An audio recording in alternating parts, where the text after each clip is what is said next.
What up, Cage Siders? It's your boy Sean, in desperate need of a haircut. Because I know that's why you click on these things, and that's probably why nobody fucking watches them, because I talk about my vanity and my insecurities, because that's what everybody wants. What you want is pro wrestling talk, and that's what I aim to deliver, brother. I don't really have a through line, I like to try to make these things like a 10-minute essay kind of a thing where I talk about maybe one or two topics with a theme. Don't have that this week at all, but want to get one of these up here because when I get out of the habit, that's bad, and then you don't see them for a while. There's 7 or 8 people who care. So we're gonna do a little hot takes. Oh, May, is it May? It's May. We're gonna do May hot takes. Gonna run down some of the stories that are getting a lot of traffic, getting a lot of comments on the old CagesideSeats.com, best damn pro wrestling community on the interwebs. And I'm just going to say whatever I think about them. So, there's some bad news going on around this week. Sami Zayn, that was a beautiful moment that might maybe turn. I don't want to say tragic. He's obviously not, dead or dying. Not even in a kayfabe or shoot sense. I don't think he's going to get buried for this. But it does suck. I mean, there's a nice little momentum builder. He got the rub from Cena, not in terms of being, putting him over, but nobody thought that was going to happen. But he looked great. Crowd was into it, with the exception of, the injury dragging that down a little bit. So yeah, I mean, he was apparently, rumor has it, he was booked for SmackDown, and they had to pull that while they wait for the results of the MRI on his shoulder. This could have been a really big push into the live special on NXT on the network in a couple of weeks. That's on hold. I don't know. I mean, there's nothing much to say until we find out what the extent of the shoulder injury is, but it's a bummer. I do think there's a place for him. I think if this isn't something that puts him on the shelf for a while, I think there is a place for him as a great fan post this week. I think there's a place for him to slot right into that Daniel Bryan slot on the roster as the indie fave underdog guy who could potentially get a couple of major WWE title runs over the course of his career. I think if he goes on the shelf for a year with a rotator cuff surgery or something, I think we're back to Intercontinental champ kind of dude. Currently, where I still see Neville, raising, topping out, but who knows? That guy, and their push of him has surprised me since it started, really. So I'm willing to adjust his forecast up. But I still, realistically, my gut still tells me he's probably, an IC champ, kind of, the kind of guy that Ricky Steamboat used to be. And there's, again, as we say a million times, there's no shame in that at all. So that's that. The other one, the bigger one, I don't know bigger, but I mean, the one that we know more about right now is that Hideo Itami is apparently out for the better part of a year, half a year to a year, which at his age and the wear and tear on his body that's closer to tragic. Um, you know, I think he's proven, if one of his goals in coming to WWE was proving that he could hang in WWE, I think he's really already done that. He's learned the style. He's picked up some language.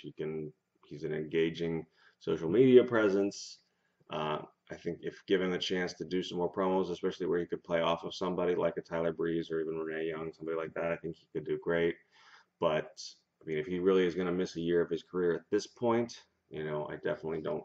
I don't see them planning to do a whole lot with him at the next level if they ever were.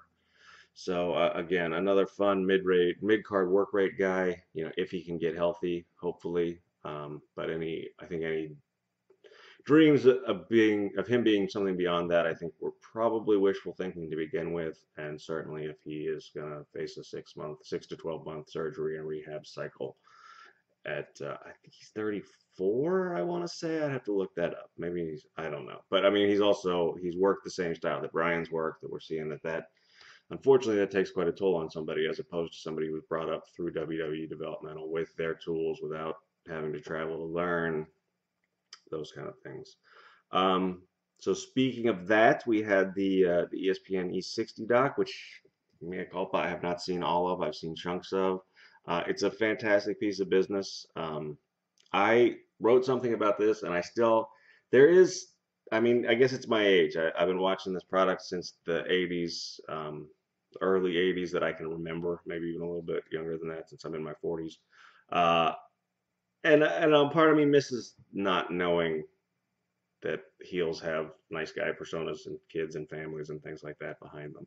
And it's not that I'm bemoaning it and saying, "Oh, wrestling's ruined." It's just noting that that's different. And I worry that that's something that made this a unique art form and something special, that made it different from a TV show. Because that's the argument you hear a lot. Is, well, it's that you know I don't know, James Gandolfini wasn't really Tony Soprano behind the scenes, and that didn't ruin The Sopranos for you. True, but this was different from that, and I'm not saying it's going to ruin it. It's just changing it, and maybe when you're old, you'll understand too. Change is weird and scary. So, but I mean, it's a good advertisement for what I think is their overall mission, which is saying this is sports entertainment.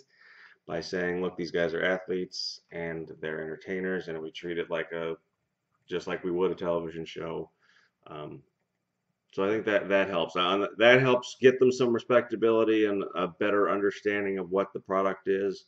And at the same time, though, we've got this horrible fucking story that came out of Pennsylvania yesterday that some 20-year-old was babysitting his girlfriend's 18-month-old, and he was doing wrestling moves on this infant, and the kid died.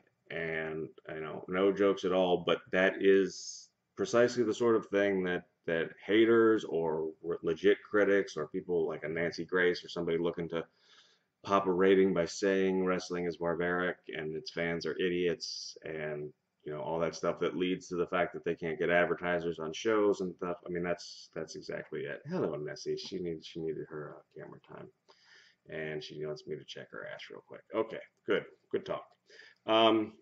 So that's a horrible story that perpetuates the worst stereotypes about pro wrestling and its fans, and doesn't do us any good. So, I mean, we'll see. I don't know how much coverage that's getting outside of the IWC. Hopefully not a lot, but that's going on there. What else? Tough Enough's coming out. Woohoo! I don't know. I mean, the interesting thing for me here is that Jesus, they think highly of Paige, because that's quite the rub. I mean, I think she does provide a unique perspective because she's come up more in the current developmental system. She's been through NXT at Full Sail, and so that's interesting. And plus, she grew up in the business. I think her mom, dad, and like some brothers and uncles, and they're all.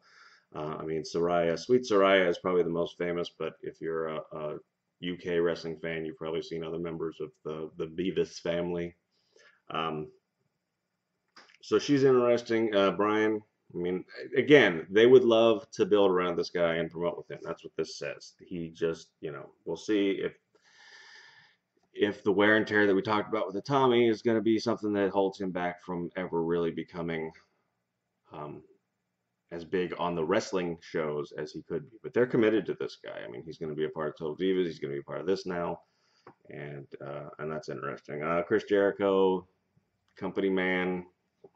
It is what it is. Like I said, I'll always be a Jerichoholic, but I'm not as into this version of him as I have been past versions of him. Yeah, and anybody who thinks that this is a way to find talent, it's not. It's a reality show. They're trying to get ratings. They're trying to get buzz. They're trying to create those moments that will be YouTubed and gift forever, like Austin shaking his head in dismay when Cameron told him that Alicia Fox versus Melina was her favorite match of all time.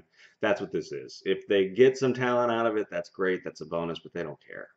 It's not what this is about. So that's coming back with a new social media conscious blah blah blah whatever. I'm one of those people who watch it in the clips that everybody says, "Did you see when Jericho called her?" And then I'll look and see, but I'm not going to tune in every week. Samoa Joe apparently is coming to NXT. I was a bit of a doubter on this one. I'm not anymore. I mean, if Tommy and Zayn are out, they're going to get him and they're going to book some stories around him, even if he never makes it up to the main roster, which I think he probably will. I think there's a role for him. Again, I don't think he's going to, headline WrestleMania, but they need guys that can work and that can teach other guys how to do things. And a motivated Joe is one of the best pro wrestlers in the world. So um, that should be cool. Billy Corgan came to TNA. I don't know. I mean, it's getting them some press. That's good. But his vision of things hasn't really done a whole lot for me, saying that he wants to address the kinds of issues that I don't know that pro wrestling addresses really well, like, um, bigotry. And he's specifically mentioned like trans issues. And I don't know. I hope so. I mean, hopefully I'm just jaded by WWE doing those things poorly, and it is possible to do them. But I would rather look to the Lucha Underground model of telling, stories of dudes and dudettes being competitive and then building matches around that, characters and stuff, instead of like important social issues. So we'll see. I don't know. TNA, there's also the big rumor this week was that to cancel a China show that they had planned, and that's like crash morale again.